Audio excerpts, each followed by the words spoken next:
Now we are going how to approach the hepatobiliary lesion. Gross specimen, very essential. I always tell gross examination is very important. Now we have to take radiology as part 1 of the gross examination, and the specimen what we receive is part 2 of the gross examination. And then slide has to be seen in the naked eye. And then you see the slide at 2x, 4x and 10x, and then go to 20 and 40. Don't immediately go into 40. Okay, you have to have a very systematic approach. When you are seeing the biopsy on the slide, look at the biopsy with the slide and the block, or you did read the description. For example, this one should have a linear biopsy measuring 1 centimeter, whereas the gross description should be multiple fragments of tiny tan tissue. If the gross description here is 2 linear cores of gray white tissue 1 centimeter, that means it is not cut appropriately, superficial cut. That's why it is fragmented. Whenever there is a discrepancy between the gross description and what you see in the slide, pull out the blocks and see what is happening in the block. If the block and the slides are the same, don't worry. If you are having more tissue on the block, then you have to go for deeper. Sometimes what happens, what you are seeing in the slide is more than what is seen in the block. That means they went very deep into the block. So those situations, you tell the technologists, don't go very deep, take sections very carefully in case of any biopsy. This is for any biopsy, not only for the liver. And then when you are seeing the specimen grossly, some points will help us to say, depending upon the future what you are seeing. If it is fragmented like this, it has to be either cirrhosis or tumor. If the block is pale and it is floating yellow in color, then it is fatty liver. Okay, the liver always, the liver biopsy goes to the bottom of the container. If it floats, then it is fatty liver. It is a soft sign. When it is green, you have to think of cholestatic liver disease. When it is brown, you have to think of 2 diseases, Dubin-Johnson syndrome and hemochromatosis. When it is somewhat reddish, you have to think of congestion. When it is very friable like this and it is mildly yellow in color, then it means necrosis. If it is black, it is metastasis, possibly from melanoma. And you have to remember, ocular melanoma, the first organ of metastasis is liver. So these are all the gross features that will help you in the liver biopsy. So please pay attention when you are putting the liver biopsy into the cassette. You can make some favorable points for diagnosis. Under the microscope, when you are seeing, you have to look for adequacy, architecture, portal tracts, lobules. In the lobules, you have to look for hepatocytes and sinusoids. And finally, the central. So this is the 5 points you have to remember. As I told you, start with the 2x, 4x and 10x. In the next coming slides, it's more of words, but after finishing these words, we will see all the pictures. Whatever we talked here, we will see them in pictures, but you must know how to approach first. So these are all the 5 points you have to examine under the microscope. So I am putting those 5 points here, and what are all the sub points you have to look into them. Adequacy. When do you call liver biopsy adequate or inadequate? There is no definite criteria. Some people say 1 centimeter length of core, some people say 2 centimeter length of core. So 1 to 2 centimeter and approximately 10 portal tracts. Okay. Again, it depends upon the disease of the disease nature. Okay. For example, if it is cirrhosis, you may not get 10 portal tracts. So that you have to be very careful. Next one, architecture. Very essential. Normal. Normal means that hexagonal plate, portal tract in all the corners, central vein in the center. No thickened septa. When there is a thickened septa, it is more like fibrosis or cirrhosis. If the morphology is different, you have to think of tumor. So architecture is again normal or disturbed. If it is disturbed, is it cirrhosis or any tumor? Tumor indicates benign, malignant, primary, metastasis. Now we are going to portal tracts. In the portal tracts, you have to look for 5 things. cellular infiltrate, look at the bile duct, portal vein, hepatic artery, and any other findings in the portal triad. For example, cellular infiltrate, what is the cell type? Is it neutrophil? Is it eosinophil? Is it plasma cell? Intensity, is it mild, moderate, severe? My thing is follow the rule of 1/3.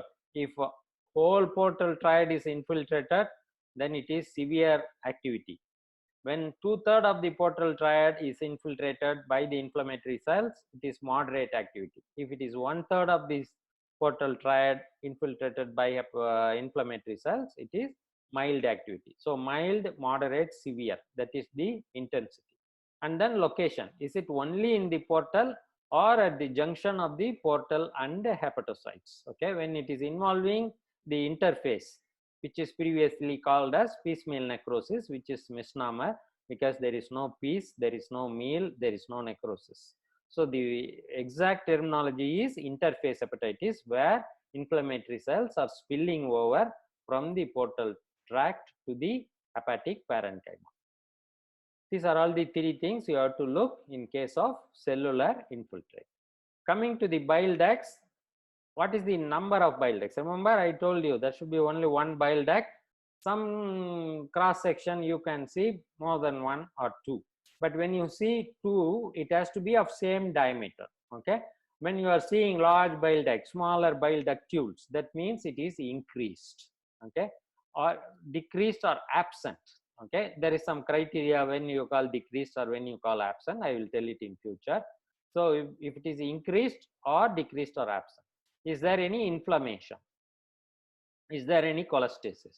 Is there any ATP of the biliary epithelium? Is there any necrosis of the biliary epithelium? These are all the three things you have to look in the bile duct.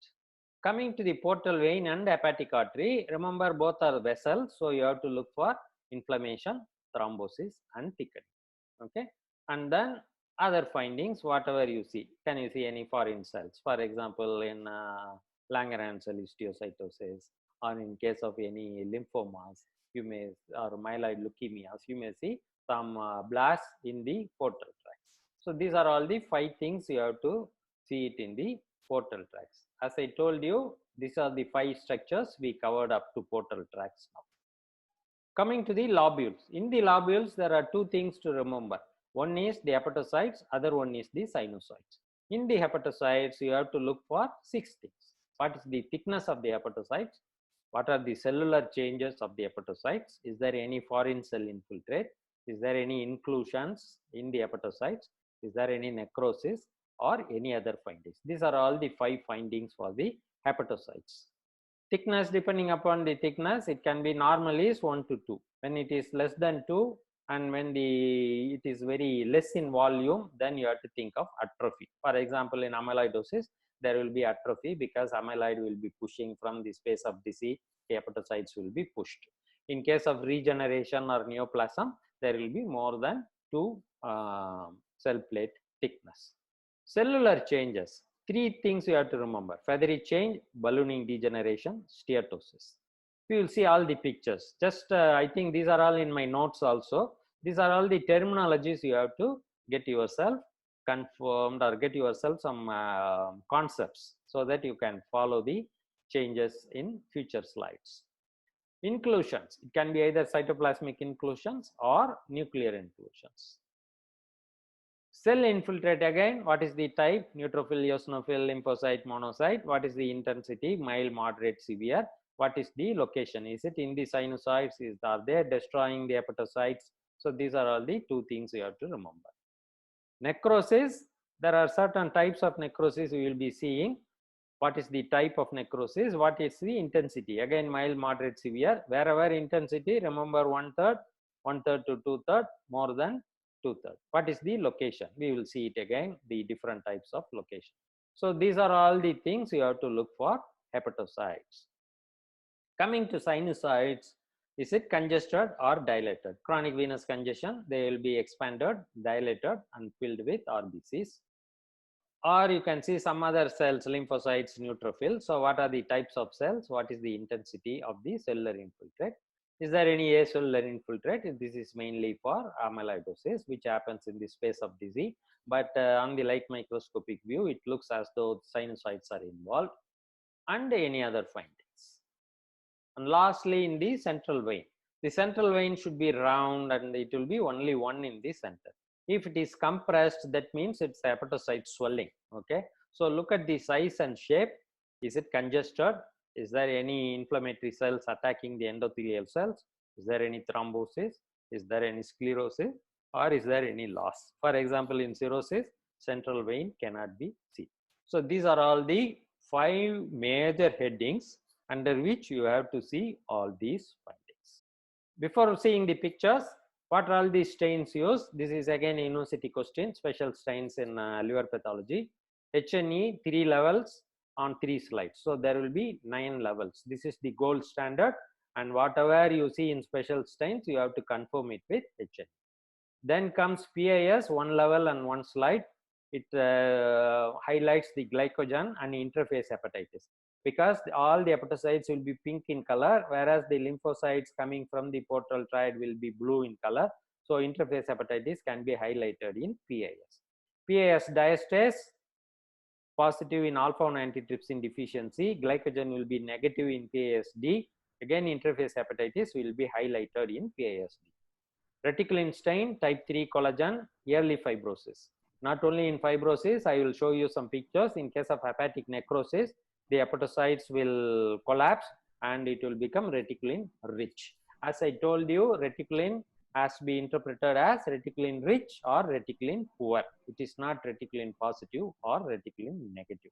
Normal liver is reticulin poor, whereas in cirrhosis, it is reticulin rich, whereas in necrosis, it is pseudo rich, because all the hepatocytes are gone. So the reticulin fibers surrounding the hepatocytes come together and they look like increased in amount, but they are normal in amount. Because hepatocytes are collapsed, it looks like increased in amount. Trichrome stain, type 1 collagen in late fibrosis. Pearl stain for hemochromatosis and hemosiderosis. When it is in the macrophages, Kupffer cells, it is called hemosiderosis. When it goes into hepatocytes, biliary epithelium, then it is known as hemochromatosis. You remember, hemosiderosis is a monocyte macrophage deposits. Arsine stain, it helps in hepatitis B. It gives a positivity for the cytoplasmic viral inclusion, and it is positive in Wilson's disease because it takes the copper associated protein. Rubionic acid is for copper, so it is positive for Wilson's disease. So these are all the 8 stains. I know we don't do arsine and rubionic acid because very difficult to do and costly. Wilson's disease is not that common in our part of the world. So we do all these 6 stains. So these are all the 8 stains you have to do in any liver biopsy. So this is PAS. Okay, and you see the glycogen as granules in the cytoplasm. This is central vein, round, 1 in number. The hepatocyte thickness is single. These are the hepatocyte nuclei. These are the sinusoidal endothelial cell nuclei. They will be very flat. You may not see the space of disease, stellate cells, ito cells. You may not see them on HNE. This is PAS diastase. Nice. This is the portal vein. This is the hepatic artery, and this is the bile duct. These are all the hepatocytes. These are the sinusoids, and these are all the sinusoidal endothelial cells. These are all the hepatocyte nuclei. PSD also lines the bile duct basement membrane. See the 2 bile ducts again, cut section of the same bile duct, same diameter. Okay, and these are all the PSD positive globules in cases of alpha-1 antitrypsin deficiency. And you have to look for the in the hepatocytes near the portal tracts. Don't go near the central vein and look for these PSD positive globules. These are all the structurally abnormal alpha-1 antitrypsin that are ready to exported to the portal tract, but they are not going there because of the abnormal structural alterations. This is the reticulin, which is normal. Okay, lines the, this is the central vein. These are all the hepatocytes, single or double cell thick. So it is reticulin poor. whereas in case of cirrhosis, the reticulin is increased. Okay, so sorry, this is reticulin, this is trichrome. Trichrome is increased, and trichrome here it is looking all around the individual cells. This is known as pericellular fibrosis. This is one of the features for alcoholic or non-alcoholic steatohepatitis rather than viral or autoimmune steatohepatitis. Please remember pericellular fibrosis, especially in zone 3 for alcoholic or non-alcoholic steatosis in trichrome. This is the Pearl's blue, Persian blue, that positive for in the hepatocytes. So if they are seen in the macrophages, it is hemosiderosis. If they are seen in the hepatocytes, it is hemochromatosis. So this is the rubionic acid for copper in case of Wilson's disease. This is arsine stain. Again, copper associated protein can be positive as a dark brown or blue, brown or blue structures. Whereas here it is hepatitis B, you can see the intracytoplasmic viral inclusions by arsine stain. So these are all the 8 stains we have to do. Then coming to general hepatobiliary changes, remember in the hepatocyte we have to look for balloon degeneration, feathery degeneration and the steatosis. Balloon and feathery degeneration is nothing but take a hepatocyte, inject some water in that. Okay. Feathery degeneration is the first stage, balloon degeneration is the later stage where the cells are enlarged. Number 1, enlarged cells. Number 2, clear cytoplasm. Whenever you see clear cytoplasm, there are 3 things you have to remember, either glycogen, fat or water. If you do PAS, it will be negative because this is water, hydropic changes. That's why balloon degeneration. Okay, no wispy material. These are enlarged hepatocytes with a clear cytoplasm. Please remember the enlargement. That is very, very important for ballooning. Coming to feathery degeneration, again, this is also enlarged hepatocytes. But instead of clear cytoplasm, it is a wispy cytoplasm. Do you see the cobwebs? Probably you may be seeing a lot of cobwebs in the lockdown period. So if you see cobwebs in the hepatocytes, it is feathery degeneration. These 2 things are morphological changes of hepatocytes, which are not specific for anything. It can happen in any condition.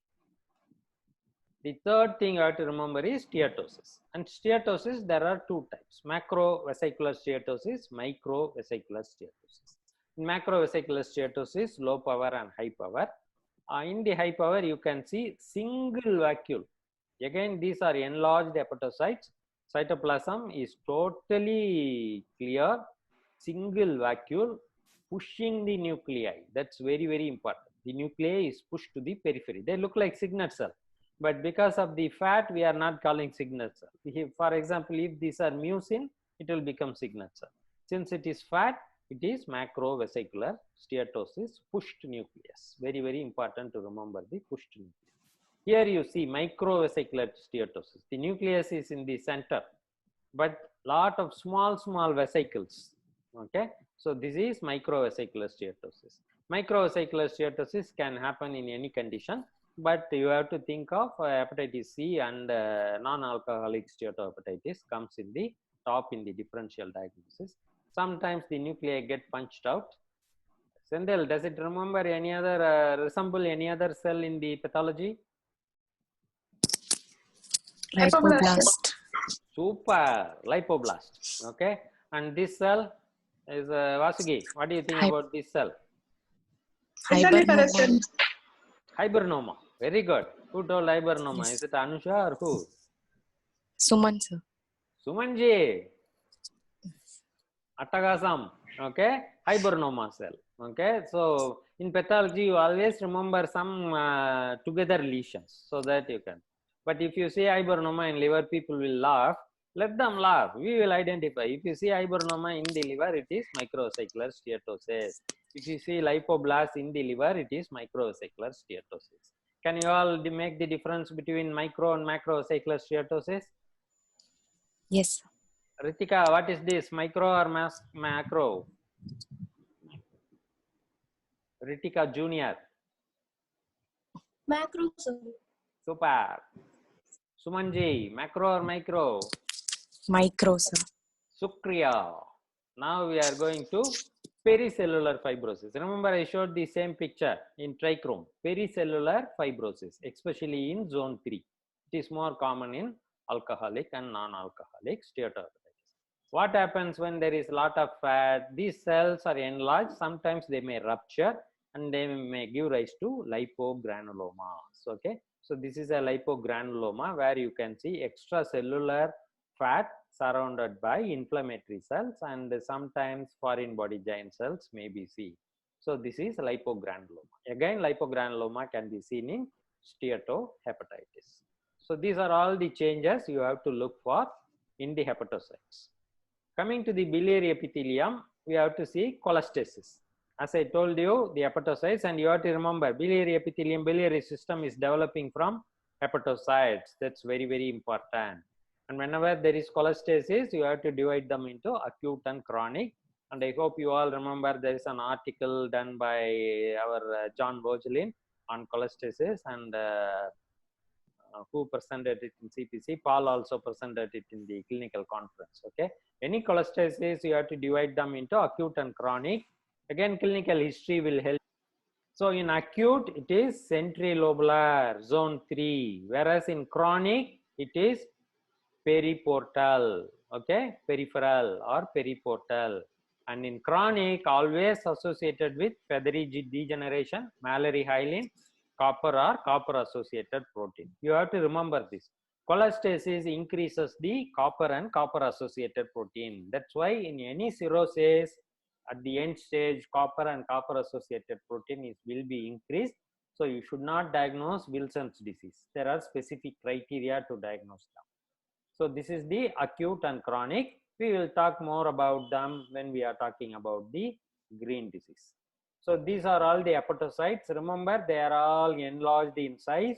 They are having, here it is ballooning degeneration, here it is feathery degeneration, and you can see some greenish rusty material. This is intrahepatic cholestasis. And see here, from the hepatocytes, they are coming into the canaliculi. So this is canalicular cholestasis, and in canalicular cholestasis, the hepatocytes may round up and try to form some pseudoglandular pattern. Okay, so this is canalicular cholestasis, and these are all the cholestasis in the major ducts. Okay, so that's why it is more in size and some inflammation is happening there. And what happens in next stage, they may rupture from the major ducts and they may produce biliary lakes, and the hepatocytes around the biliary lakes may undergo necrosis, and they are called as biliary infarcts. And when you do copper stain will be increased around the hepatocytes, around the biliary lakes, or around the cholestasis. So you have to remember those points.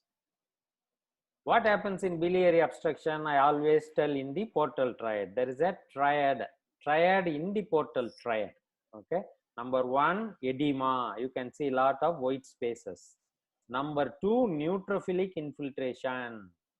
Number 3, biliary ductular proliferation. It is not ductal proliferation, it is ductular proliferation. Josephine, can you repeat the triad you see in biliary obstruction? Sir, edema, neutrophilic infiltration, and biliary ductular proliferation. Very good. So remember these 3. When you see these 3 in the portal triad, there is some obstruction. It can be intrahepatic, it can be extrahepatic. For example, bile duct in the common biliary duct, bile calculi in the common biliary duct can produce same thing. Cirrhosis, intrahepatic obstruction can produce this type of picture. So this triad is for biliary obstruction. Is it intrahepatic, extrahepatic? We don't know. Radiology will tell that. Okay, so this. And another question, because of these neutrophils, can we call it, who else is in the participant list? Paika, can you call it cholangitis? There are neutrophils there. No, sir. Why? Why? Jayalakshmi, do you agree? No. No, sir, we cannot call. Why? Because neutrophils is inflammation. Anybody? Yep. So only if you see Noted. lymphocyte muscles. No, Benita. Is it Benita? Yes, sir. How are we, Benita? Where are you? Nagarkoila? Yes, sir, in Nagarkoil. Very good. See, when do you call cryptitis? When the neutrophil is sitting in the epithelium. Okay, here you see in this picture, the neutrophil is sitting in the epithelium of the biliary ductules and the biliary ducts. Okay, so you have to see neutrophil sitting on the epithelium or sitting in the lumen. The same criteria for cryptitis and cryptabscess. Here it is biliary ductitis and duct abscess. Okay, so that's why acute cholangitis, you have to see neutrophils attacking the epithelium or in the lumen of the biliary epithelial structures.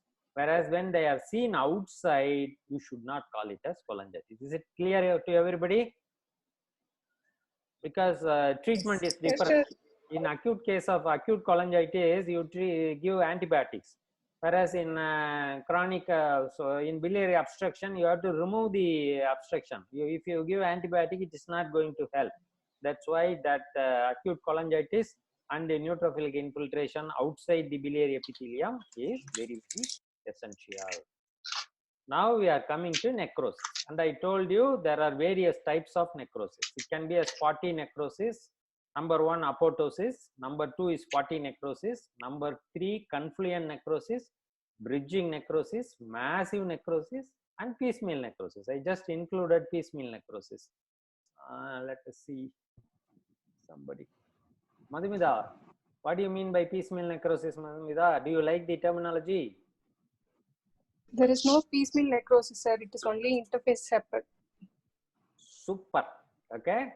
Just for since you talk about piecemeal in the necrosis, I put it there, but it is not at all necrosis. There is neither piece nor meal nor necrosis. Okay, but you keep them in necrotic criteria. There are 6 types of necrosis. Apoptosis. Apoptosis is nothing but single cell necrosis.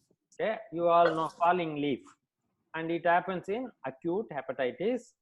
That's very, very important. And what is the name for that apoptotic body? Remember, we talk about apoptosis, but we are not correlating it with pathological finding. Vishnupriya, I told in acute hepatitis, apoptosis can happen. There is a name for that. Do you know, Vishnupriya? Praveen? Mary Anilia. Super, councilman body. Okay, and there is a IHC, it's called as tunnel, I think. Tunnel IHC. Why I'm saying in the exam they may ask. So they will be positive. The tunnel stain, I don't know the exact spelling. You all check the Google. That is positive for apoptosis. Next, coming to spotty. Spotty is nothing but apoptosis surrounded by neutrophils. Okay, so it is a single spot. Pink cell dropout with neutrophils, lymphocytes, or macrophages. Okay, it's like a small micro abscess. That is spotty necrosis. And what is confluent necrosis? When the necrosis are touching each other, then it is called as confluent necrosis. So it has to be large lymphocytes, macrophages, and that necrotic area will be replaced by hepatocytes, and that's where reticulin stain will help. See the reticulin collapse here. The reticulin, pseudo increase in reticulin because of the absence of hepatocytes. But remember, this necrosis is around in each hepatic lobules. They are not covering central to central, central to portal. Okay. When there is a connection of the central to central, central to portal, and portal to portal, then it becomes confluent necrosis. So these are the bridging necrosis, confluent necrosis. And last type of necrosis is the massive necrosis. You don't see any viable cell. See, this is the central vein, portal tract, another central vein. Portal vein and central vein will try to come close by because all the hepatocytes are collapsed. They are dead and collapsed. They will pull the regions closer together. So this is the massive necrosis. We'll ask one question. FICA, what will happen to liver enzymes, FICA, in this case? Increased, decreased, or become normal?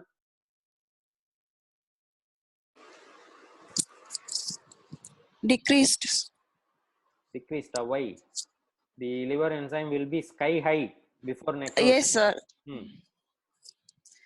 Because of the damage, sir, Super. Great they answer. getting released. No, there are no hepatocytes alive to release the enzymes. See, all the liver function test enzymes we are measuring because they are all secreted by hepatocytes. All the hepatocytes are dead. This is a very, very, very panic value. The hepatocytes in case of viral hepatitis will be sky high. Suddenly it will try to fall, it will come down and it will fall, it will become normal, it will decrease. You should not see patient is improving, the patient is deteriorating. You have to send SMS to all the relatives. Okay, so it is patient is going to die if the sky high liver enzymes become normal. It is because of massive necrosis. And last type is a piecemeal necrosis. As I told, it's a misnomer. It is, see the portal triad here and here in high power. In the portal triad, the inflammatory cells are there and they are trying to escape into the hepatic parenchyma. Okay. Another terminology they use in the textbooks, when they cross the limiting plate, call it interface hepatitis. Unfortunately, there is no limiting plate. If it is a limiting plate, this is PSD stain. Okay, PSD should be staining the basement membrane. There is no basement membrane that separates portal triad from the hepatocytes. Okay, so it is the spillover of the hepatocytes, inflammatory cells from the portal triad into the hepatic parenchyma. That is interface hepatitis. Again, we have to divide them into grade 1, grade 2, grade 3. Inclusions. Inclusions are nuclear, cytoplasmic, nuclear and cytoplasmic. In the nucleus, glycogen, you see this vacuolated nuclei, okay, enlarged clear nuclei. To remember, diabetes, Wilson's disease. Okay, these two things. I think I have given two more in my notes. Please refer it. But the common things are diabetic patients because these are all glycogen in diabetes coming into the nuclei, PSD positive. And in Wilson's disease also glycogen will be increased and it will come into the nuclei. Okay, Wilson's disease and diabetes, remember whenever you see glycogenated nuclei. HSV, you can see the eosinophilic homogeneous pattern and sometimes 3M can be produced. But you see a lot of necrosis also around them, confluent necrosis. Okay, adenovirus and HSV or varicella virus produces viral hepatitis that produce extensive necrosis. Remember, adeno and varicella or herpes virus, and this is the IHC, and you can see the necrotic tumor cells, necrotic hepatocytes behind. So again, adenovirus, the inclusion will be more basophilic, whereas in HSV it will be more eosinophilic. Can you all see the eosinophilic and see the basophilic rim of the nuclei? So eosinophilic is HSV, basophilic is adenovirus, but always try to do some IHC. Okay, because you might have read the books, virus might not have read the books. So always better to do IHC and confirm it because treatment difference may be there. Whenever you see extensive necrosis, think of viral inclusions or viral hepatitis, adeno and HSV. Mallory-Hyalin, very, very important, you have to remember. Again, it is non-specific. These are nothing but intracytoplasmic ropey inclusions. These are all cytokeratin filaments, ubiquitin. Okay, remember, ubiquitin will be positive. These are positive in the CNS, in the neurodegenerative diseases, but in the liver, again, another short note, ubiquitin in liver. Okay, they are positive in Mallory-Hyalin. Usually, they are seen in alcoholic liver disease, but they can seen in other conditions also, like Wilson's disease. Whenever there is biliary obstruction, they can be seen. So remember, Mallory-Hyalin. Next is ground glass appearance. Okay, again, this may look like similar to feathery degeneration, but the cells are not enlarged. Okay, whereas in the feathery degeneration, cells will be very much enlarged, and this is the ground glass appearance seen predominantly in hepatitis B. But please remember medicine. okay, disulfiram, and amylopectinosis, and low frost disease. I think Lena will remember we diagnosed one low frost disease from axillary apocrine gland inclusions. Okay, so all of you please check how low frost body will look like. They will look like giant mitochondria, which I will be showing quickly. Read about low frost disease for interest. Okay, it may not come in the exam. But remember, ground glass appearance, hepatitis B, and medication. All the changes I mentioned so far can be seen in associated with some medication intake. Please remember, always include medication in the differential diagnosis in liver and kidney disease. This is the giant mitochondria. In low frost disease also, it will be like a pink hyaline inclusions, okay, within the cytoplasm. And in our case, they are seen in apocrine glands of the axillary biopsy. Clinically, they know it is low frost disease. Just to confirm, they diagnosed it. They biopsied it, and we confirmed the clinical diagnosis. So this is the giant mitochondria seen in alcoholic and non-alcoholic steatohepatitis. Alpha-1 antitrypsin deficiency, I already told you, these are all hyaline globules that are seen near the portal triad. This is the portal triad. These are all the hepatocytes. These are all malfolded alpha-1 antitrypsin that are not excreted, and they are deposited within the hepatocytes. Alpha-1 antitrypsin PASD positive globules. Nuclear and cytoplasmic CMV inclusion. Okay, remember the oval appearance. And these are all the cytoplasmic inclusion. This is nuclear inclusion. And see the neutrophils around them. Neutrophilic microabscesses will be characteristically formed in the hepatocytes. So whenever you see neutrophilic microabscess without CMV inclusion, ask for DPUS or go for immunohistochemistry. Okay, and let us see whether people can diagnose this cell. Anelia, what is this cell, Anelia? This one and this one. Hello? Are you all there? Yes, sir. Sometimes I am afraid you all left and I am talking to myself as usual. Paul, Sir, if you don't know, say don't know. No problem. Microvascular hepatocyte, some steatosis. This is sinusoids, man. This is the RBC. Tissue macrophage, Kupffer cells, These and are the endothelial cells. sinusoidal cells. Kupffer cells and all, you cannot see it. Okay, they will be highly mobile cells. These are all the hepatocytes. Okay, and this is the sinusoid. Can you see the RBC there? These are the sinusoidal endothelial cells. See how they are more spindled out, isn't it? So, yes, sinusoidal endothelial cells. So, this is CMV. My neutrophilic microabscess. Remember asking DPUS when you don't see CMV inclusion in cases of neutrophilic microabscesses. Lastly, sinusoidal lesions, whether it is sinusoids, whenever they are filled up, see whether neutrophil, eosinophil, lymphocyte. Okay, this here looks more like neutrophils, isn't it? So some sepsis, bacteremia can produce sinusoidal neutrophilic things. Lymphocytosis can also be there in viral hepatitis. This one I already labeled it, amyloidosis. Remember I told hepatocytic atrophy. These are all the hepatocytes. See, poor hepatocytes compressed everywhere around by the amyloid, and this amyloid is deposited in Paul. Where is it deposited, Paul? Case of disease. Red cell fibrosis. Okay, classic trichrome stain around individual hepatocytes. So this is a very strong indicator of alcoholic or non-alcoholic. So those are all. Oh, we have one more. Okay, now we are coming after sinusoids. We have to talk about the central vein, and this is the central venulitis, commonly seen in acute cellular rejection. There are triad in acute cellular rejection. It can be portal vein or central vein. I told it is central vein, but I think it's a portal vein because I see the bile ducts here. Okay, so I think this is more like a portal vein.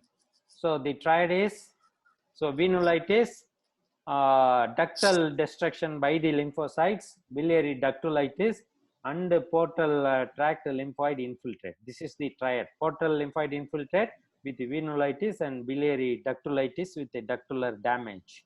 Here you can see the ductular damage. This is the triad for acute cellular rejection. So these are thrombosis, okay? And the next thing is veno-occlusive disease. In trichrome strain, you can see it is totally occluded vein. This is the whole thing is a central vein. The lumen is totally occluded. Bush tea, poisoning, you have to remember. And this is the perivenular fibrosis. Again, this is more commonly seen in alcoholic and chronic venous congestion in the perivenular, central perivenular fibrosis.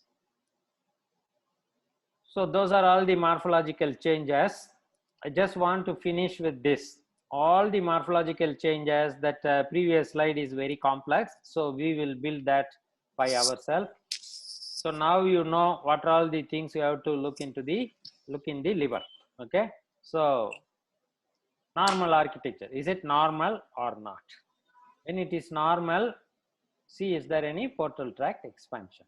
When there is portal tract expansion, look for cellular infiltrate.